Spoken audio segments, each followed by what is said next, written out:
Vous regardez RTL. Tous bien.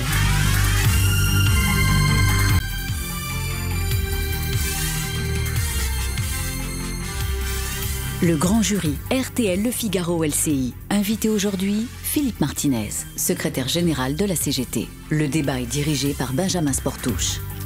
Bonjour à tous, bienvenue dans ce grand jury. Bonjour Philippe Martinez. Bonjour. Merci d'être avec nous aujourd'hui, d'être l'invité de ce grand jury qui exceptionnellement se tient dans les studios de LCI, dont le représentant est ici Christophe Jacubizine. Bonjour Christophe. Bonjour et bienvenue. Merci. Et Guillaume Roquette du Figaro qui nous accompagne également et qui vous posera des questions tout au long de cette émission. Dans cette émission, il y a également une séquence droit de suite avec les réactions des auditeurs et des téléspectateurs. C'est Marie-Pierre Haddad de la rédaction numérique de RTL qui viendra vous interroger, vous relayer ces questionnements de ceux qui nous regardent et nous écoutent. Pour interpeller le secrétaire général de la CGT, rien de plus simple, rtl.fr ou Twitter, #legrandjury. Alors Philippe Martinez, vous êtes désigné ce matin dans un sondage paru dans le journal du dimanche, 3e opposant à Emmanuel Macron, derrière Jean-Luc Mélenchon et Marine Le Pen, et devant Laurent Wauquiez. Alors vous êtes donc perçu comme un opposant politique par les Français au président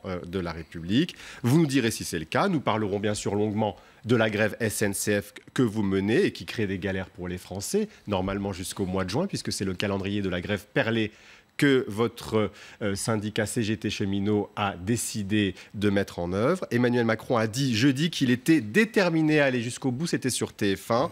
Alors êtes-vous engagé dans un bras de fer, un mano à mano avec le chef de l'État? Nous en parlerons bien sûr très longuement. Mais l'actualité de la semaine, c'est bien sûr les frappes en Syrie qui ont eu lieu dans la nuit de vendredi à samedi. La France et ses alliés ont frappé la Syrie pour détruire les armes chimiques du régime de Bachar el-Assad. Est-ce que vous, Philippe Martinez, est-ce que vous soutenez la France dans cette action? Non. Parce que, premièrement, il y a besoin que ce genre d'action se fasse dans un cadre international, en respectant les institutions internationales. La deuxième chose, évidemment, nous avons tous vu ces images horribles du peuple syrien, mais j'allais dire, ce n'est pas les premières. Ça fait un moment que ça dure. Et on a vu d'autres peuples souffrir. Et c'est un moment où il faut dire stop, puisque l'ONU n'a pas été capable d'avoir une position commune. Il faut tout faire pour que l'ONU, ce soit l'ONU qui décide, sinon ces institutions internationales ne servent plus à rien. Or, peut-être que c'est l'avis de M. Trump, mais en tout cas, il faut que ces institutions internationales servent. Et la deuxième chose, c'est que nous avons quand même maintenant une expérience de ce genre d'événement. On ne va pas remonter à 1991, mais enfin, l'Irak, la Libye. En quoi les guerres et ces frappes aériennes, en tout cas ces bombardements, ont réglé la situation des peuples concernés? Mais là, on ne peut pas renverser le régime, on veut détruire les capacités chimiques. D'accord, mais en quoi il y a eu en d'autres périodes, là aussi, des attaques ciblées. Vous savez, c'était les frappes chirurgicales pour les plus anciens, ils s'en rappellent. En quoi cela a réglé la situation des peuples? Et dernière chose, si vous permettez, il y a besoin aussi que la diplomatie française et internationale soit claire. On ne peut pas être l'ami d'un dictateur un jour et pour des raisons qui m'échappent, que ça devienne un ennemi quelques semaines ou quelques années plus tard. La différence, c'est l'emploi des armes chimiques, qui est une limite à ne pas franchir. Vous pouvez comprendre ça, qu'on atteint une limite, un palier plutôt dans la barbarie. Mais c'est de la barbarie, oui, c'est de la barbarie, oui. Mais c'est pas la première fois, vous le savez bien. Et c'est pas le seul pays où on a utilisé ce type d'armement. Donc il y a besoin de chercher au maximum la voie diplomatique. Mais il n'entend pas, Philippe Martinez, la voie diplomatique Bachar el-Assad, visiblement. Mais il faut faire en sorte, il y a besoin que la Russie discute avec la Russie, vous le savez bien, parce que ce qui est inquiétant, c'est qu'il y a une escalade non seulement verbale, et sous l'autorité de M. Trump, d'ailleurs. Sous l'autorité de M. Trump. Vous avez l'impression qu'on est à la solde des Américains ? Pas moi, en tout cas. Non, mais en tout cas, c'est quand même M. Trump qui décide et qui, convenez-en avec moi, qui ne cherche pas forcément les solutions diplomatiques. Je ne suis pas sûr que Twitter, ça soit la meilleure façon de faire de la diplomatie. Vous pensez qu'il y a un risque de généralisation de ce conflit au-delà de ces frappes ponctuelles? On est dans un endroit du monde qui est déjà très difficile. Et les pays concernés, en tout cas les alliés ou les soutiens des uns et des autres, peuvent, entre guillemets, régler leur compte malheureusement, vis-à-vis du peuple syrien qui a déjà beaucoup souffert depuis des années et des années. Mais vous craignez un embrasement mondial? Vous pensez qu'on peut se retrouver dans un conflit? Je ne suis pas spécialiste. En tout cas, la situation... dès que des bombes sont lâchées, dès qu'il y a des situations de guerre, c'est toujours difficile, c'est toujours grave, et ça n'apporte jamais de solution durable. Vous avez tous les trois l'expérience de précédents conflits où on nous avait dit « seules les bombes régleront la situation ». Je fais référence à la Libye, par exemple. C'est la dernière en date. Pour monter plus loin, il y a des périodes de l'histoire où n'avoir rien fait a entraîné le cataclysme. Je pense à 1938. La situation est différente, me semble-t-il. Le contexte international est différent. Vous en conviendrez avec moi. Alors, comparaison n'est pas raison, nous dites-vous. Juste une dernière question sur ce thème quand même. Est-ce que vous dites que Donald Trump fait de la diplomatie via Twitter et que vous trouvez ça un petit peu hasardeux? Vous le voyez comme moi. Est-ce que vous dites qu'il peut y avoir un risque de manipulation de l'opinion française ou pas? Est-ce que vous pensez qu'il y a suffisamment de preuves de l'usage de l'arme chimique? Je n'en sais rien. Je n'en sais rien. Je ne suis pas un spécialiste. C'est-à-dire que vous doutez de la réalité de Je n'en ces sais actions? rien. C'est clair ma réponse. Je n'en sais rien. Par contre, ce dont je suis sûr, c'est qu'il y a une volonté d'escalade, et notamment de M. Trump. On l'a vu avec la Corée du Nord aussi. Enfin, comment on peut imaginer que des présidents de la plus grande puissance du monde réagissent avec vous en conviendrez, des phrases qui tiennent plus de la cour d'école que de la diplomatie? Il faut arrêter avec ça. Il vous fait peur, Donald Trump, ces comportements comme ça erratiques? Oui, inquiétant, oui, inquiétant. Juste une chose, vous nous dites, je n'en sais rien, vous n'en savez rien, c'est-à-dire vous ne savez pas, vous ne croyez pas forcément les preuves que l'Occident donne sur l'utilisation de ces armes chimiques, vous dites, j'en sais rien. Est-ce que ça vous remettez en cause le fait qu'il y ait pu avoir une attaque chimique? Je ne remets pas en cause, j'ai vu les images comme vous, enfin, ces populations, parce que c'est toujours les populations qui sont en dessous des bombes, c'est jamais les dictateurs, d'accord? Donc oui, j'ai vu les images, et donc après, quelle est la nature de l'armement syrien? Moi, je suis syndicaliste, je ne suis pas expert en géopolitique et en armement. Puisque vous êtes syndicaliste et à la tête de la CGT, donc vous êtes au fer de lance de cette grève de la SNCF qui a débuté maintenant il y a 2 semaines et qui se prolonge. Vous avez entendu Emmanuel Macron sur TF1 jeudi dire qu'il ira jusqu'au bout de cette réforme, Philippe Martinez. Qu'est-ce que vous lui répondez aujourd'hui? Est-ce que vous irez vous aussi jusqu'au bout de votre grève? Non, c'est les cheminots qui sont propriétaires de leur grève. C'est eux qui sont les acteurs de leur grève. C'est pas Philippe Martinez. Philippe Martinez, il les écoute. J'étais vendredi à Clermont-Ferrand à la gare. J'étais jeudi à Nancy. Je vois que leur détermination est grande. Ça, c'est la première chose. Ils vous disent, on ira jusqu'au bout quand vous les voir? Ils sont déterminés. Ils sont déterminés parce que ce qu'on leur propose, c'est pas la bonne solution, c'est ce qu'ils vivent depuis des années et qui a conduit la SNCF dans cette situation. Ça, c'est la première chose. Ils ont très mal vécu, et je suis pudique, cette tentative, parce que vous voyez bien que ça a un peu évolué. D'ailleurs, M. Macron fait attention maintenant quand il parle des cheminots. On n'est plus dans la séquence du salon de l'agriculture où, globalement, il disait que les cheminots étaient des privilégiés. Ça a évolué. Il nous a parlé de son grand-père. Donc, ça, ils l'ont très mal vécu. Parce que c'est ne pas reconnaître leur travail. Et comment ils ont reçu le message du président de la République jeudi? Premièrement, je pense que M. Macron a essayé de beaucoup se justifier. Je n'ai pas senti un président de la République aussi arrogant que de coutume, de justifier. Donc discutons, et c'est ce qu'on propose à la CGT, c'est ce que propose la CGT cheminot et les autres syndicats. Discutons du fond. Et donc sur les grandes questions... Alors on va y venir, mais sur la grève, les cheminots sont déterminés, mais si on en croit les chiffres de la direction de la SNCF, la mobilisation diminue, on serait passé de 48% à 38% de grévistes. La mobilisation est d'un haut niveau. dans toutes les catégories... Mais elle baisse. Attendez, laissez-moi finir, je vais vous expliquer. Dans toutes les catégories, c'est assez rare, et je pense que vous l'avez noté, d'avoir autant de cadres qui participent à ce mouvement. Alors, pas forcément sur les 2 jours, mais ils participent. Alors, après, on est dans une période où les chiffres de grève, vous savez, on les prend par rapport à l'ensemble du personnel. Et on est dans une période où il y a des congés. Et donc, il y a des cheminots qui sont en congé. Donc, forcément, il y a des petites fluctuations. Mais il n'y a pas d'essoufflement du mouvement, vous me dites. Écoutez, moi, les deux gares où j'ai été, et puis les échos que j'en ai, il n'y a pas d'essoufflement. Donc, vous pensez que la mobilisation va remonter une fois que les vacances seront finies ? Non, ce que je veux vous dire, c'est que les cheminots, ils sont déterminés parce que, et ils ont raison de le dire, leur combat est juste, c'est un combat d'utilité publique et d'intérêt général. Alors vous avez vu que l'opinion n'est pas forcément convaincue. Autre sondage des Labés, 46% des Français contestent aujourd'hui cette mobilisation. Ils étaient 41% il y a 7 jours. Est-ce que vous êtes en train de perdre la bataille de l'opinion ?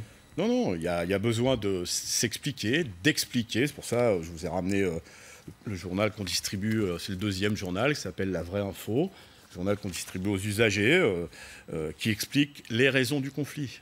Il y a besoin de continuer à expliquer. Je vous l'ai dit, le gouvernement et la direction de la SNCF ont essayé de centrer le débat sur le statut des cheminots, les privilégiés, etc. Mais aujourd'hui, le débat, il évolue sur qu'est-ce que c'est qu'un service public du ferroviaire. Est-ce qu'on peut préserver ce qu'on appelle les petites lignes, qui ne sont pas des petites lignes, qui sont des lignes très importantes. Voilà, le débat, il est autour de ça. Mais c'est intéressant parce que là, vous nous faites de la pédagogie. Est-ce que vous avez l'impression que finalement, la lutte par les grèves de 2 jours, tous les 5 jours que vous avez instituées, finalement, était la mauvaise méthode et qu'elle est en train de vous aliéner l'opinion, alors que justement, peut-être en expliquant ce que vous voulez faire, c'était mieux. Je trouve que c'est une très bonne méthode. C'est-à-dire que pendant 2 jours, on monte et avec détermination notre mécontentement.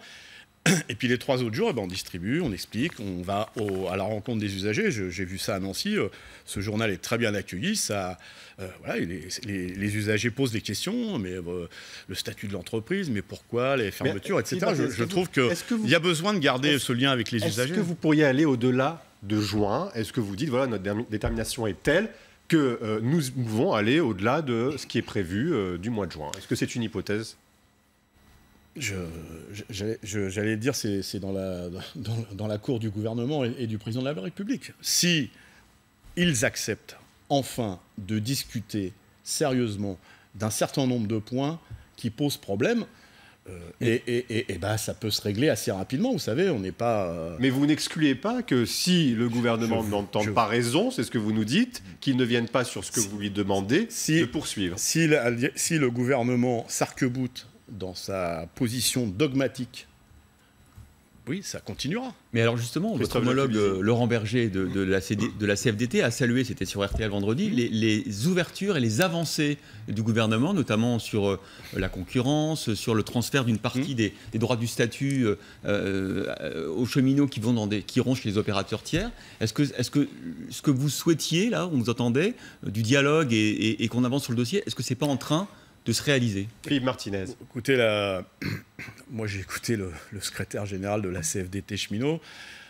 Ils ont déjà déposé le prochain préavis et ils considèrent que pour l'instant rien n'a avancé. Voilà, je pense. C'est pas ce que dit Laurent Berger. Mais moi je vous parle du secrétaire général de la CFDT cheminot. Donc ça celui qui participe aux discussions, celui qui est avec ses collègues de travail.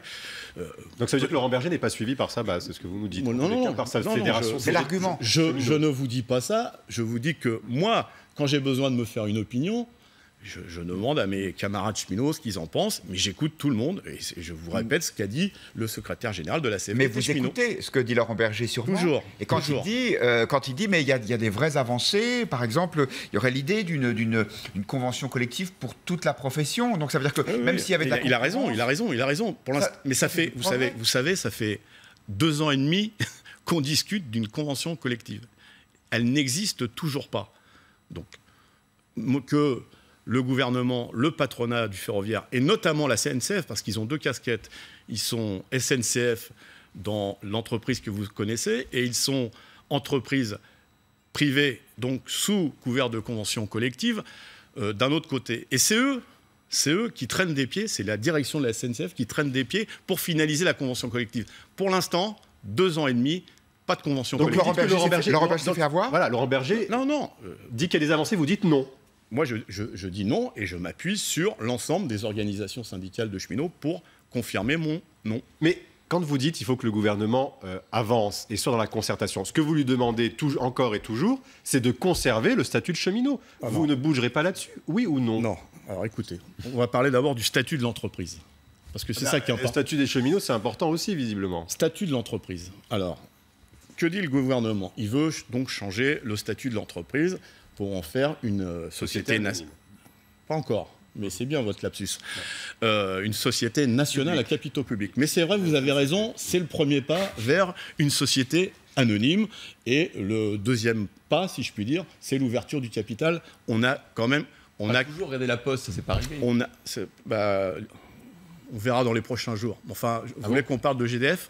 Non, on va d'abord rester sur la SNCF. On parle de GDF, si vous voulez. On a des belles images, vous verrez sur notre site internet, de M. Sarkozy, ça vous parle? M. Sarkozy, ministre de l'économie, un ami du Premier ministre actuel, qui disait devant les salariés d'EDF GDF à l'époque, en 2004, jamais nous ne privatiserons... Donc vous ne... jamais nous ne privatiserons EDF GDF. Ça existe encore, GDF? Donc vous ne croyez... Non seulement ça a été privatisé, mais ça n'existe plus. Philippe Martinez, vous ne faites pas confiance donc à Emmanuel Alors, Macron quand il dit il n'y aura pas de privatisation. Il dit tout ça, ce sont des informations erronées. Je lui dis que l'expérience nous montre que quand un ministre, et pas n'importe lequel, hein, il est devenu président de la République, ce ministre-là, et on en a d'autres, disent la main... négocié beaucoup avec Bernard Thibault, qui était votre prédécesseur de la CGT. Disent la main, ça c'est sûrement une légende, disent la main sur le cœur, jamais on ne fera ça, les ministres passent, d'autres arrivent, et les autres disent, nous on n'a jamais dit ça. D'ailleurs, l'ouverture à la concurrence, que dit le Premier ministre, que dit la ministre des Transports? Ah mais nous, c'est pas nous qui avons décidé ça, c'est ceux qui étaient avant. Donc ça c'est la première chose. Donc, et puis pourquoi lors du débat à l'Assemblée nationale, il y a eu un amendement, je ne sais plus qui l'a déposé. La France Insoumise. Je pense que c'est celui-là dont vous avez parlé, le fait que la SNCF soit pas cessible, c'est ça? Non, que les actions soient non cessibles. Soient non cessibles. Pourquoi le gouvernement refuse? Ça aurait été un vrai geste pour dire, vous voyez bien qu'on ne privatisera Donc c'est la jamais. preuve que le gouvernement ment? En tout cas, pourquoi ils l'ont refusé cet amendement? C'est ce que vous demandez à Emmanuel Macron qui doit s'exprimer ce soir, que pourquoi ces actions soient incessibles? Pourquoi ils ont refusé cet amendement? C'est bien que s'il le met dans la loi... Attendez, pas tous en même temps. Guillaume Roquette. Oui, si le gouvernement accepte de mettre dans la loi que la SNCF restera une entreprise à 100% capitaux publics, là, vous serez rassuré. En tout cas, ça sera un vrai geste. Mais pourquoi, si le changement de statut ne changera rien, pourquoi on change le statut? Parce que la gouvernance soit différente. Non, la gouvernance, on peut en parler si vous voulez. Pourquoi on fait quelque chose qui ne changera rien? Faisons quelque chose qui doit changer. Alors, parlons de la gouvernance, oui. Moi, je trouve assez scandaleux que ce soit les personnes qui aient organisé ce bazar à la SNCF, l'éclatement de l'entreprise, les mauvais investissements, on en parlera si vous voulez. Vous demandez un changement de direction si on vous entend aujourd'hui. Pas que. Mais parce que Monsieur Pépi, c'est vrai, il peut faire la leçon aux cheminots, mais enfin, c'est lui qui a... Mais vous demandez sa tête aujourd'hui? Monsieur Pépi, il avait aussi des gens qui lui donnaient des ordres, les gouvernements successifs. Et puis... ils sont partis, mais Monsieur Pépi est toujours là. Et puis, et Madame Borne, elle est toujours là. Elle était à la direction de la SNCF. Direction de la stratégie.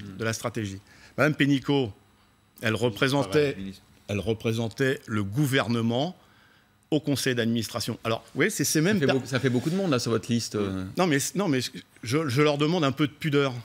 C'est ces personnes qui expliquent qu'il faut tout changer, que ce qui s'est fait avant, c'était pas bien, alors que la CGT le disait à l'époque, l'éclatement de l'entreprise, et qui nous font la leçon aujourd'hui. Un peu de pudeur, c'est ce que je vous dis. Alors c'est ce que je leur dis. Vous demandez un changement sur le statut. Il y a aussi une autre avancée donnée par Emmanuel Macron jeudi sur TF1, c'est le problème de la dette. Le président de la République a expliqué que le gouvernement était prêt, l'État plus exactement, était prêt à reprendre progressivement la dette de l'entreprise. Ça, c'était une de vos demandes. Il faut qu'ils reprennent totalement la dette. Et sans condition. Sans condition, parce que j'ai écouté... M. Macron était plus flou, d'ailleurs, sur... à part nous dire que l'État allait donner 10 millions par jour. C'est vrai que pour un citoyen, pour moi, 10 millions, c'est énorme. Je ne sais pas si je gagnerais ça dans toute ma vie, dans toute mon activité. On vous le souhaite. Ça sera en tout cas, je suis mal parti. 10 millions par jour, c'est exactement les investissements que fait aujourd'hui la SNCF. Donc, est-ce que c'est 10 millions de plus par jour, ou est-ce que l'État considère que les investissements que fait la SNCF aujourd'hui, c'est la part de l'État? On revient à la dette. La dette, il faut trouver des mécanismes qui permettent de rembourser totalement la dette. Pourquoi il y a une dette à la SNCF?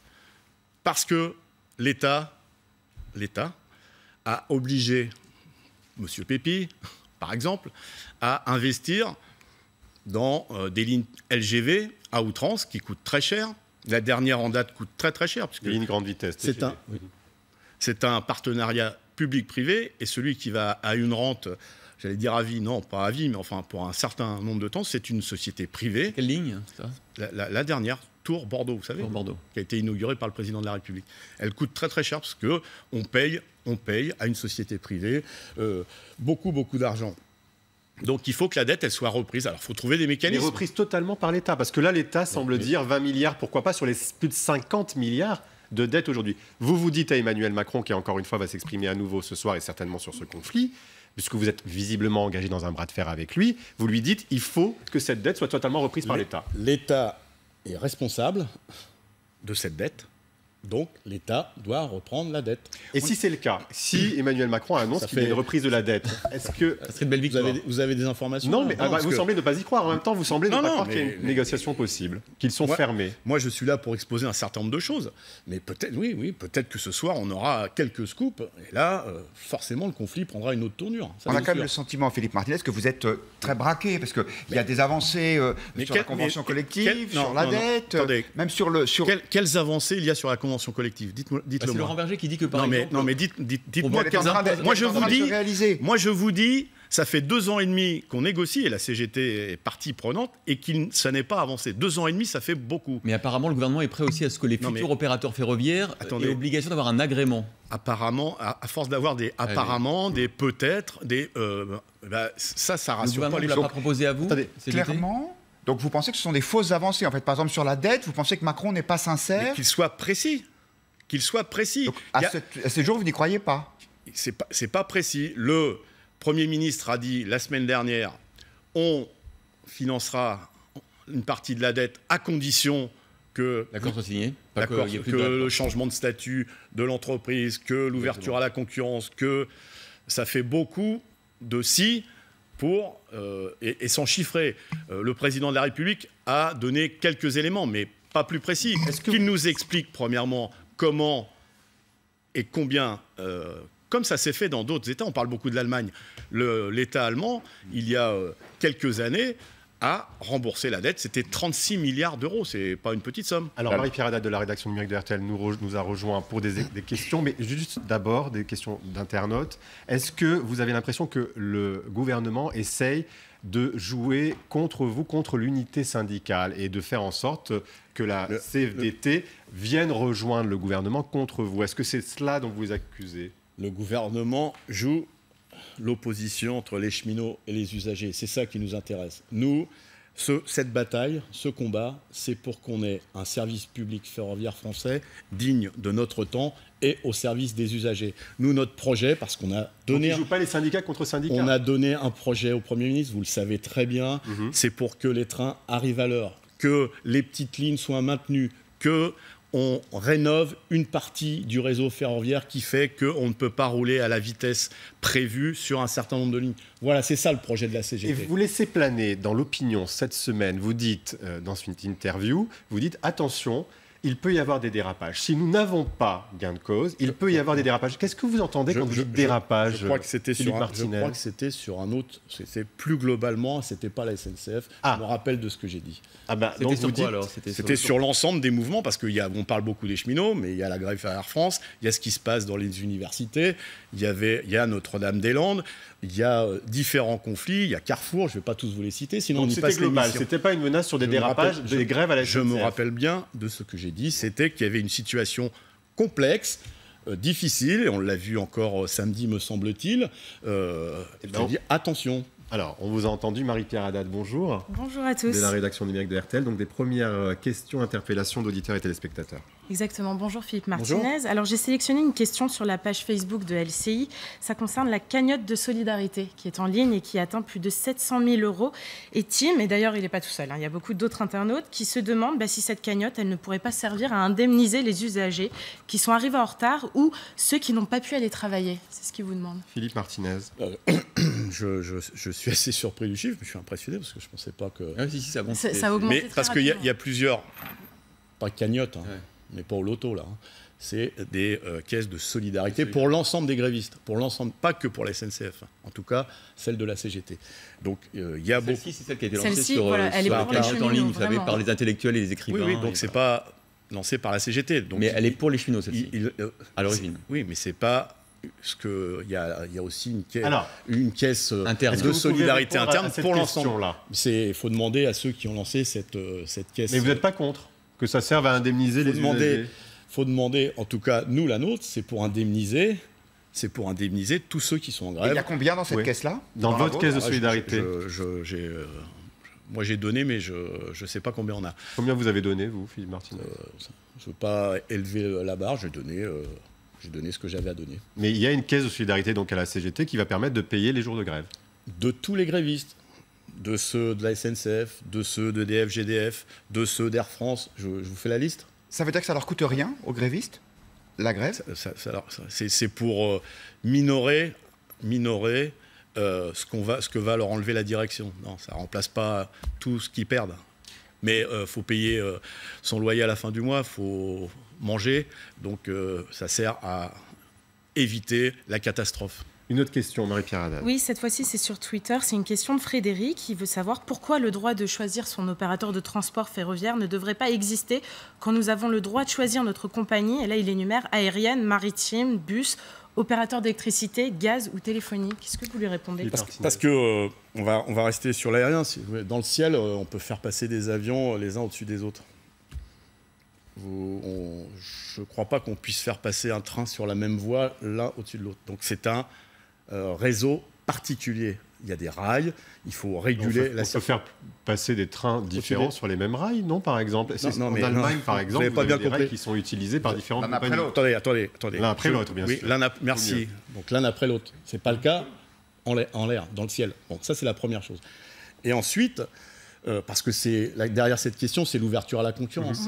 Est-ce que vous connaissez un investisseur privé qui va dire cette petite ligne qui doit rendre service aux gens, c'est-à-dire qu'une petite ligne, enfin j'aime pas ce mot-là parce que pour celui qui la prend, c'est pas une petite ligne, donc qui est par exemple doit emmener les écoliers à l'heure à l'école le matin, qui ne sert qu'à ça. On va y revenir. Laissez-moi terminer. Non, on va y revenir dans la seconde partie, on va faire une pause, Philippe Martinez. Et donc, est-ce que vous croyez qu'un investisseur privé va dire moi ça m'intéresse de perdre de l'argent pour rendre service aux usagers? Donc la concurrence, c'est favoriser que certains gagnent de l'argent, mais ceux qui vont gagner de l'argent grâce au chemin de fer n'investiront pas sur le service public. C'est ça le problème. On va y revenir dans la seconde partie de cette émission. Les rails, c'est pas la même chose. Philippe Martinez, c'est votre grand jury. On fait une pause et on vous retrouve dans quelques instants. À tout de suite.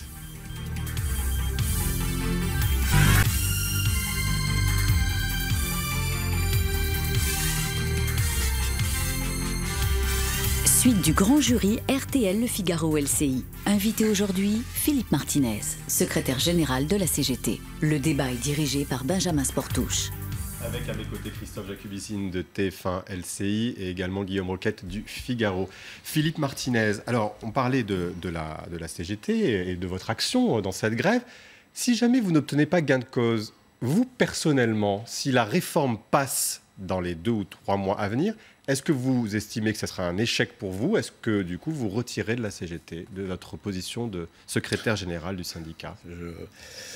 Ce genre de questions, elle se pose d'abord aux syndiqués de la CGT. Comme on a un congrès dans un an, on en discutera. Enfin, toutes les questions sont ouvertes à la CGT. Non, vous pourriez dire que c'est un échec personnel et que du coup vous vous retirez, mais ce n'est pas le cas. Vous laissez la possibilité, jusqu'en 2019, c'est le terme de votre mandat actuel. Écoutez, on en discutera en interne et c'est les syndiqués qui décideront. Mais je crois que l'enjeu, il n'est pas là aujourd'hui. L'enjeu, c'est bien pointer la question du service public du ferroviaire. Et est-ce que cette bataille, elle est juste ? Nous disons elle est juste. Je veux venir sur une question, parce que c'est une question importante. Non mais juste, vous ne remettrez pas en jeu votre mandat si jamais vous échouez. C'est ce que vous nous dites. C'est les syndiqués qui décideront de la démarche, de la stratégie, du secrétaire général, de la direction nationale de la CGT. Mais est-ce que vous en faites un combat personnel ? Est-ce que réussir à empêcher le gouvernement d'appliquer le... Écoutez, le combat syndical, c'est pas un combat personnel. Parce que vous êtes désigné par les Français, on le disait au début de cette émission, oui, d'accord, mais comme troisième opposant. Qu'est-ce que ça vous fait à vous d'être qualifié comme ça par les Français ? Je ne me place pas dans cette position-là. Nous, le rôle d'un syndicat, c'est d'être utile à ceux qui ont du travail, qu'ils aient un statut ou pas, à ceux qui n'ont pas de travail. C'est ça le rôle d'un syndicat. Comment on peut être le plus efficace ? Et cet enjeu, cette grève aujourd'hui, c'est au cœur des enjeux de quelle société on prépare. Quel service public on veut ? Je vous parlais du fret, parce que, par exemple, voilà un sujet dont le président de la République pourrait parler. Vous voyez, depuis qu'on a ouvert à la concurrence le fret, c'est le transport de marchandises. Depuis qu'on a ouvert à la concurrence, le fret a été divisé par deux. C'est-à-dire qu'on a ouvert la concurrence et on fait moins de fret. Quand on pense à la planète, quand on pense à l'environnement, vous voyez, c'est quand même pas idiot de réfléchir en disant moins il y a de camions sur les routes, plus il y a de marchandises dans les trains, mieux c'est sur la planète. Vous voyez, ça, c'est des vrais enjeux de société. Pourquoi on n'en parle pas ? Pourquoi le gouvernement n'en parle pas dans sa réforme ? La CGT est quand même peu audible sur tous ces sujets, parce que, Emmanuel Macron vous a bien dit « j'irai jusqu'au bout ». La réforme du Code du travail, vous y êtes opposé à les passer quand même. Est-ce que vous avez le sentiment que vous avez perdu la main ? Non, je ne crois pas. Quand vous dites peu audible, vous savez, je rencontre beaucoup de salariés, quand on discute... Tout écouter, on va dire, plutôt que peu audible. Peu écouter du gouvernement. Mais par le gouvernement. Oui. Du président de la République. Pour l'instant, nous, ceux qu'on cherche à convaincre, ce sont les citoyens, les salariés, ceux qui cherchent du boulot, ceux qui ont des petits boulots, parce que c'est leur vie qui est en jeu. Et vous n'arrivez pas trop à les convaincre parce qu'ils sont très peu syndiqués, les Français, les salariés français. Faudrait savoir ce que vous dites. Je dis vous en général. Mais s'il y avait plus confiance, faudrait savoir. Vous nous traitez. Non, mais vous ne traitez pas. De tous les noms. J'ai vu des photos. Cet homme va-t-il bloquer la France ? Donc, on vous donnait l'image d'une surpuissance des syndicats, etc. Et puis, d'un autre côté, vous nous reprochez d'être faible. Il y a peu de syndiqués en France, c'est une réalité, parce que notre syndicalisme est différent de ce qu'on peut rencontrer dans d'autres pays. Ceci dit, on est dans un syndicalisme qui doit évoluer, mais en même temps, on arrive à rassembler du monde. Regardez les taux de participation aux élections. Il doit évoluer, c'est-à-dire être Bien sûr, il doit évoluer, parce que le monde du travail est différent. Il faut qu'on s'occupe des salariés qui n'ont pas de statut. Attendez, des travailleurs qui n'ont pas de statut. On va revenir quand même à la méthode. On pose des questions. Oui, bien sûr, mais on va revenir. Sinon, vous allez dire Martinez ne répond pas à nos questions. Sur la SNCF, on va y revenir. 54% des Français jugent que cette grève n'est pas justifiée. Est-ce que vous dites que le président de la République ne respecte pas le dialogue social ? Est-ce que vous avez... Ça, c'est évident. Il n'y a pas de dialogue social. Alors, on a inventé un nouveau mot qui est très à la mode dans les entreprises, c'est concertation. Oui, c'est ce que disait François de Rugy ici. Il disait la semaine dernière, il faut de la concertation. Oui, non, c'est le nouveau mot à la mode. C'est un langage qui vient directement des entreprises. Ça doit être la patte de Mme Pénicaud. Parler avec Emmanuel Macron qu'avec François Hollande ou Nicolas Sarkozy. Le président vous appelle de temps en temps quand même. Mais on peut parler avec tout le monde. Mais le président, il vous appelle de temps en temps. C'est pas une causerie devant une tasse de thé qu'il faut. C'est discuter des problèmes de fond. Mais vous avez ce dialogue avec le président de temps en temps ? Non. Comment ça, non Faites-lui poser une question ce soir par un internaute. Non. Vous n'avez jamais le président de la République au téléphone, vous le voyez jamais ? Non, jamais. Et le Premier ministre ? On a discuté avec le gouvernement. Mais ce que je veux dire... Vous souhaitez que Mme Macron prenne contact avec vous ? Je souhaite que le gouvernement écoute et ne soit pas dans une position dogmatique qui consiste à dire, quand ils arrivent dans une salle soi-disant de concertation, avec un projet, et qu'ils ressortent avec le même projet en ayant écouté, mais pas entendu ceux qui sont en face. Et ce n'est pas la première fois qu'ils nous le font, ce coup. Depuis le début du quinquennat, c'est la mode des concertations. Alors, on peut multiplier les réunions. Je crois que pour les ordonnances, on a fait... Les ordonnances Pénicaud sur la loi travail. C'est ça. On a, à chaque fois que je croisais un ministre, il y avait 10 réunions de plus. C'était beaucoup de communication. Mais le problème, c'est que quand on rentre dans une salle avec un projet et qu'on dit « ça, on n'en discute pas, ça, on n'en discute pas, ça... » Est-ce que les syndicats doivent demander au ministre ou au président de la République de quoi vous avez envie qu'on discute? Parce que ça, c'est pas du dialogue. Le président de la République va à nouveau s'exprimer ce soir. Oui, ça fait 2 fois dans la même semaine. Ça fait beaucoup de communication pour un président de la République qui avait dit, mais vous êtes mieux placé que moi, qu'il s'adresserait vraiment de moins en moins à la presse. C'est-à-dire vous y voyez de la fébrilité? Je pense, oui. Je pense qu'il a besoin de justifier sa politique, parce que le moins qu'on puisse dire, c'est qu'au-delà des cheminots, il y a beaucoup de gens, je ne sais pas si vous avez des sondages, des gens qui sont satisfaits de la politique sociale du président de la République, mais je crois que ce n'est pas une majorité. On peut parler, il a remercié les retraités, par exemple. C'était habile de sa part, mais enfin, les retraités, ils sont très en colère. C'est des effets de communication pour vous? Oui. Mais enfin, le fait qu'ils viennent 2 fois dans la même semaine dans des médias, à des horaires différents, pour comment vous dites, pour avoir une cible la plus large possible, c'est une opération de communication et de justification de sa politique, parce qu'il sent bien qu'il n'y a pas adhésion des citoyens autour de sa politique sociale. Guillaume Roquette. Mais le gouvernement agit, il fait évacuer Notre-Dame-des-Landes, il s'efforce de débloquer les universités, oui. On l'a vu à la Sorbonne par exemple. La discussion avec les CRS... Oui. Il sait où il va. C'est une méthode de discussion d'envoyer les CRS, mais enfin, je ne suis pas sûr que ça soit... Vous êtes contre cette intervention? Vous soutenez les zadistes aujourd'hui? Mais quand on dit il faut discuter, quand on dit il faut se concerter, est-ce que vous envoyez les CRS? Est-ce que vous exprimez votre solidarité à l'égard des zadistes aujourd'hui? En tout cas, ils ont des projets, il faut regarder comment ces projets, on les examine. C'est un soutien modéré que vous exprimez ce matin. Je ne suis pas... Pourquoi vous dites ça? Moi, je ne suis pas un spécialiste des projets que portent dans la diversité, parce qu'il y a de la diversité à Notre-Dame-des-Landes. Mais en tout cas, ils ont des réflexions sur l'avenir de la planète, sur l'agriculture, etc.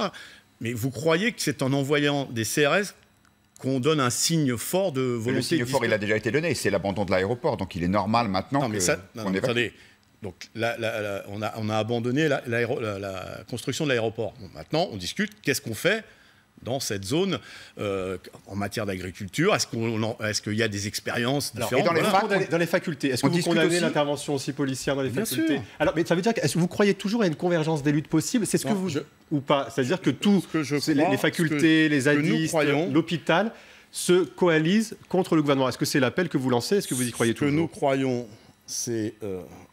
soit le gouvernement dit il faut des concertations, soit il envoie les forces de l'ordre. Ce n'est pas la même méthode de dialogue. Ça veut dire qu'il est bloqué, qu'il ne veut pas de concertation. C'est exactement ce que je vous disais tout à l'heure.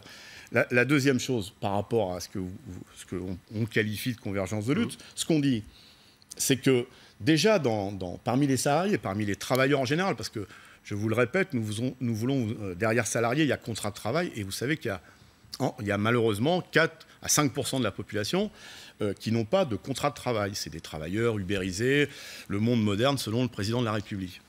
Eh bien, on dit à ces différents travailleurs, salariés, vous avez des problématiques.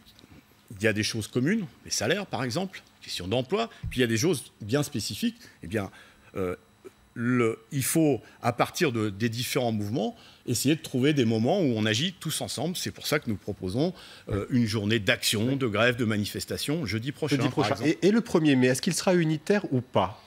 On est toujours dans l'attente de cette réponse. Est-ce que vous êtes optimiste? Est-ce que vous pensez qu'il y aura cette année un 1er mai unitaire? Nous le souhaitons.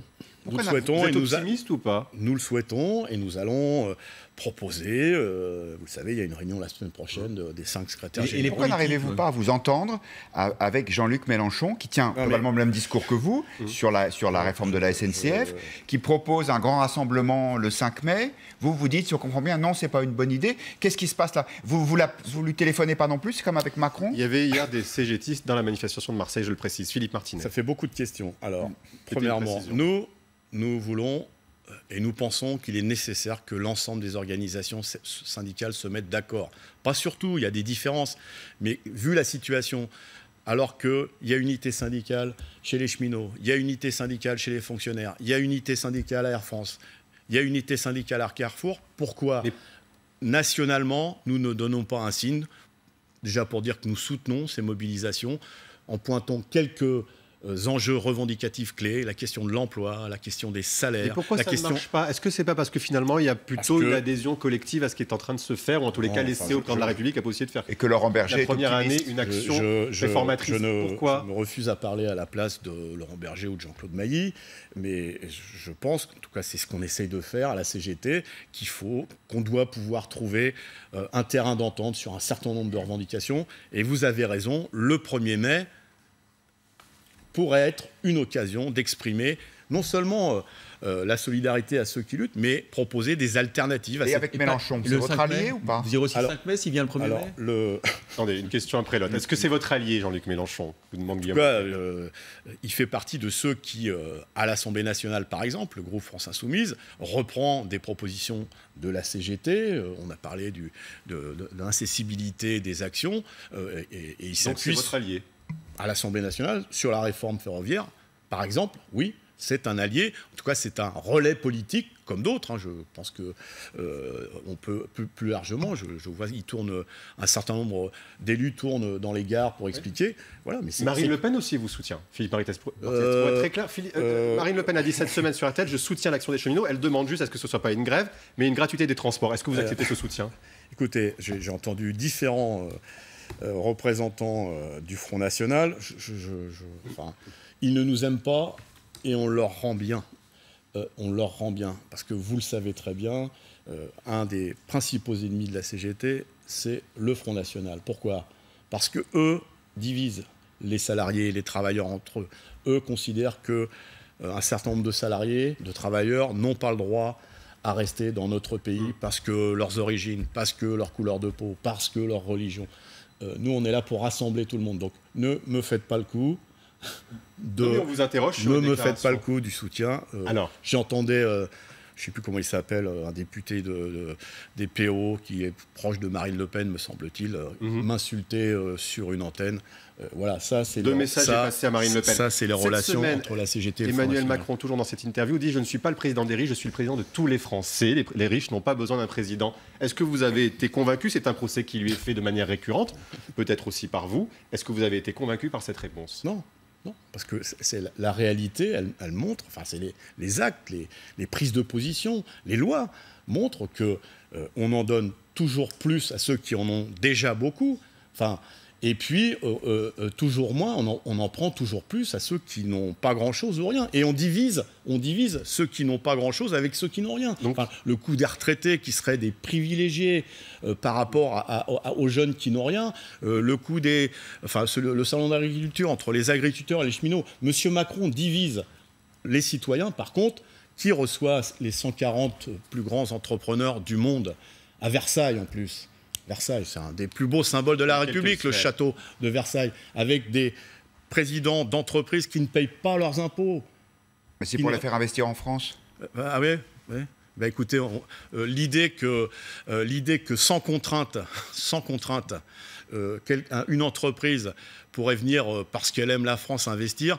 Regardez le nombre d'exonérations de cotisations sociales, le nombre d'aides publiques à des entreprises. Vous voulez que je vous cite quelques exemples en France d'entreprises qui ont touché beaucoup d'argent public, nos impôts, et qui sont partis sans rendre l'argent. GMS, ça vous parle? GMS, ça vous parle? Le sous-traitant automobile de la souterraine de la Creuse, dont M. Macron avait dit on va reclasser tout le monde, dont M. Le Maire a dit vous inquiétez pas, qui s'occupe d'eux aujourd'hui? Eh bien, cette entreprise, en tout cas les dirigeants ont touché beaucoup d'argent, ils ont cassé l'entreprise, ils ont cassé les salariés, on leur demande rien. Est-ce que c'est un président de droite? C'est ce que dit Jean-Luc Mélenchon. Est-ce que pour vous c'est clair? C'est un président des riches. Un point, c'est tout. Même s'il a dit le contraire. Des riches, et toutes les mesures qu'il prend, enfin en tout cas la majorité, c'est pour donner plus à ceux qui ont déjà mais beaucoup. Jeudi, il a annoncé par exemple que le forfait social, le prélèvement acquitté par les employeurs sur l'intéressement et la participation serait supprimé totalement pour les entreprises de 250 salariés à partir du 1er janvier 2019. Ça arrive très vite. Est-ce que c'est pas une bonne nouvelle pour vous? Moi, je lui fais une suggestion qu'il augmente le SMIC. Vous lui demandez aujourd'hui solennellement qu'il augmente le SMIC. Combien? De combien? SMIC, au minimum de 10%, avec évidemment le relais dans les entreprises, et notamment par le biais des branches, pour que, à chaque niveau de qualification, c'est-à-dire que quand on augmente le plancher, il faut que le plafond augmente et que chacun dans l'entreprise voit son pouvoir d'achat augmenter. D'ici la fin du quinquennat, 10%. D'ici la fin du quinquennat, dans quel délai ? Rapidement, c'est-à-dire d'ici quand ? Rapidement, dites-nous. Très rapidement. Ça aurait dû être fait au début d'année. Pourquoi nous ? Pas de 10%. Pourquoi nous revendiquons des augmentations de salaire ? Vous êtes sûr que c'est réaliste économiquement ? Il ne faut pas mieux donner de l'intéressement dans l'entreprise pour des profits ? Est-ce que vous savez combien ont dégagé de bénéfices Est-ce que vous savez combien ont dégagé de bénéfices les 40 plus grandes entreprises ? Des dizaines de milliards. 100 milliards. 100 milliards. C'est elles qui captent y compris l'argent et le travail de salariés des TPE, PME, parce que mais au final, est-ce que vous savez les Français ne sont pas tous embauchés par ces entreprises. Mais il n'y a pas beaucoup de smicards.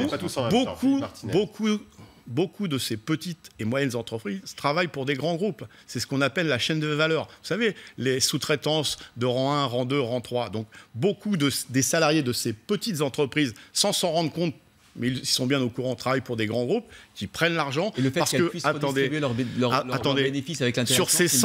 Sur ces 100 milliards, combien ont été redistribués en dividendes et aux actionnaires ? C'est 7%, je crois. La moitié, monsieur. La moitié en dividendes aux actionnaires. Regardez ce qui se passe chez Carrefour. Une entreprise qui donne beaucoup d'argent à ses actionnaires, qui a touché beaucoup d'argent public. Et qu'est-ce qu'on dit aux salariés en matière de participation, puisque c'était votre sujet? Combien ça a baissé. On leur propose de passer à 45 €, je crois, ou 50 €. Est-ce que vous n'êtes pas dogmatique, c'est ce que dit le gouvernement, vous êtes toujours sur les mêmes recettes. L'idée de génie du patron de chez Carrefour, c'est-à-dire on a compris votre message, on va vous donner un bon d'achat de 150 €, utilisable où ? Chez Carrefour. Vous avez trouvé que c'était insultant, ça ? Ils viennent d'inventer les circuits courts. Je vous donne de l'argent et vous me le rendez. Est-ce que vous croyez que c'est sérieux, ça ? Qu'est-ce que dit le président de la République sur ce sujet ? Est-ce qu'il tire les oreilles du PDG de Carrefour ? Moi, je ne l'ai pas entendu encore. Juste parce qu'il y a aussi la volonté du gouvernement, visiblement, d'instaurer une seconde journée de solidarité pour financer les EHPAD, les hôpitaux. Est-ce que vous seriez favorable à ce principe de solidarité ? Il y a une différence entre solidarité et charité. Il y a besoin de beaucoup de moyens pour l'hôpital et les EHPAD, pour la santé en général. Mais soit on continue à exonérer de cotisations sociales les grandes entreprises, notamment, soit on choisit plutôt d'investir, parce que ce n'est pas une dépense, la santé, c'est de l'investissement. On investit dans la santé, dans les hôpitaux, dans les EHPAD, on crée des emplois, on met du matériel en place, on arrête de fermer des hôpitaux. Vous vous rendez compte, il a été capable de dire, le président de la République, mais il y a des hôpitaux vides et d'autres qui sont pleins. Enfin, il est déconnecté des réalités, le président ? Complètement. Pourquoi ils sont vides, les hôpitaux ? C'est quand on ferme des services, oui, ils se vident. Quand il veut réduire la vitesse à 80 km/h, ce qui provoque des manifestations en ce moment, est-ce qu'il est aussi déconnecté des réalités ? Ou est-ce que là, enfin, vous le soutenez ? Je suis pas un spécialiste, en tout cas. Mais c'est sur cette question qui fait beaucoup parler en France. En tout cas, ça fait beaucoup parler. J'ai rencontré des motards en colère qui me disaient, pour eux, c'est une aberration de réduire la vitesse. Ouais, sur ce sujet, j'ai pas une opinion bien tranchée. Il faut que je. Et autre question très courte, vous critiquiez Carrefour, mais est-ce que vous soutenez les centres Leclerc qui ont entamé un bras de fer très concret avec Coca-Cola, parce que Coca-Cola veut augmenter ses prix et Leclerc ne veut pas. Ils défendent le consommateur, la grande distribution. Philippe Martinez, très rapidement. Vous savez, Monsieur Leclerc, des fois, met des grandes affiches, nous défendons le pouvoir d'achat. J'aimerais bien qu'on pose la question aux salariés de chez Leclerc pour savoir si leur patron défend le pouvoir d'achat. Est-ce que, d'un oui et d'un non, là c'est vraiment assez évident, est-ce que vous êtes pour ou contre la privatisation de ADP, Aéroport de Paris et la Française des Jeux ? Contre. Alors que ça pourrait rapporter de l'argent au gouvernement et de la redistribution. Mais on a privatisé les autoroutes. Est-ce que le prix des péages a baissé ? Est-ce que qui gagne de l'argent aujourd'hui avec les autoroutes ? L'État, c'est-à-dire nous, pour financer les hôpitaux, ou des groupes privés ? Alors, Marie-Pierre Haddad nous a rejoint. Parlez-en des autoroutes, citez-le. Parce que mais on vous entend. On n'a pas la mémoire courte. On n'a pas la mémoire courte. Marie-Pierre Haddad nous a rejoint pour de nouvelles questions des auditeurs et téléspectateurs. Oui, cette fois-ci, j'ai sélectionné un commentaire sur Facebook Live. Vous en avez parlé, mais Norbert, lui, il continue à ne pas comprendre. Il dit « À quand une descente dans la rue avec tous les citoyens français, un ras-le-bol, plus rien ne va, que ce soit dans les hôpitaux, les prisons, les travailleurs indépendants. Il faut se battre contre les macronistes qui vont nous ponctionner jusqu'à la moelle. Donc, est-ce que vous êtes prêts, oui ou non, à faire une grève générale ?» Philippe Martinez. C'est vraiment la question qui revient beaucoup sur les réseaux sociaux. Je l'entends souvent, mais il faut se mettre d'accord sur qu'est-ce que c'est qu'une grève générale. Pour une généralisation des grèves, il faut qu'il y ait des grèves partout. Il faut écouter des précaires qui disent « Moi, si je fais grève, je me fais virer dans la minute. » Comment on fait pour qu'ils puissent participer à des mouvements sans perdre leur boulot? Par exemple, le 1er mai, c'est une journée où peu de gens travaillent. C'est une journée de lutte internationale des travailleurs. C'est l'occasion de montrer son mécontentement. Et là, on peut favoriser que le maximum de citoyens, de salariés, jeunes, moins jeunes, de chômeurs participent. C'est trouver des journées où on fait grève, mais là, c'est plus réduit. Et puis d'autres journées, vous voyez, on a le jeudi 19 avril, on peut se mettre en grève et on souhaite qu'il y ait beaucoup de monde. Et puis le 1er mai, on peut encore plus s'élargir. Vous espérez combien de personnes le 19 avril? Je ne suis pas pronostiqueur. Alors, est-ce qu'une question quand même sur le projet de loi qui va arriver cette semaine, la loi Asile-Immigration, est-ce que vous estimez qu'en la matière, Emmanuel Macron est plus dur que Nicolas Sarkozy, comme certains le disent? Oui. Vous êtes choqué par cette loi? Bien sûr. Ça contribue à montrer, à rendre les immigrés, ceux qui viennent des pays où on reçoit des bombes sur la tête, comme les responsables du chômage. Quelles mesures vous choquent concrètement dans le plan du gouvernement? Par exemple, la réduction de la durée pour obtenir une régularisation. Je pense à l'excellent travail que font les salariés de l'OFPRA, qui sont en charge de... Là, on promet des délais raccourcis, de manière justement à donner une réponse aux migrants plus vite. Oui. Aller dans les préfectures, parce que ça passe d'abord par les préfectures. On réduit les effectifs des préfectures, donc moins de moyens pour traiter plus rapidement les problèmes. Alors évidemment, là, ils vont s'arracher les cheveux. Une dernière question. Le vote solennel pour revenir à la SNCF de la loi, c'est mardi. Le gouvernement espère que ça éteindra la contestation. Vous dites non. C'est faux. C'est faux parce que c'est pas la butée, c'est pas la date butée. Il y a un circuit parlementaire qui va durer jusqu'au mois de juin et peut-être plus longtemps. Donc ce n'est pas terminé. Et encore une toute dernière question sur la laïcité, puisque le président de la République s'exprimera aussi là-dessus ce soir certainement. Il a dit que le lien entre l'Église et l'État était abîmé. Est-ce que ça vous a choqué, vous, ce discours? Oui, parce que ça contribue là aussi à faire des différences entre les religions, et donc cette petite musique qui aurait des gens fréquentables et des gens moins fréquentables en fonction de leur religion. Il faut arrêter ces discours qui consistent à opposer les citoyens entre eux, et sur beaucoup de sujets, M. Macron divise à chaque fois les citoyens entre eux. C'est dangereux. Donc Macron est un diviseur, c'est ce que vous nous avez dit, Philippe Martinez, dans ce grand jury. Si vous voulez résumer ça comme ça. Merci d'avoir participé à ce grand jury. On se retrouve la semaine prochaine. Très bonne semaine à tous. À dimanche prochain.